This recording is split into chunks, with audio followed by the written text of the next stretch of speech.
Are you tired of your Loom videos showing a random, unprofessional thumbnail?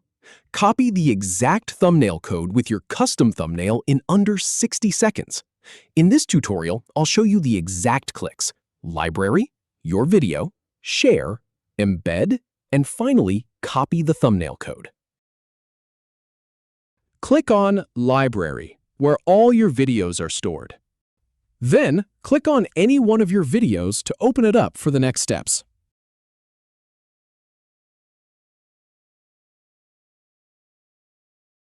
Click Share to open the sharing options.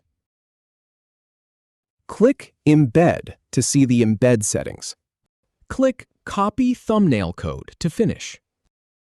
If you have any feedback or if any info is inaccurate, please leave a comment below. We'll do our best to answer or redo the video if needed. Thanks for watching.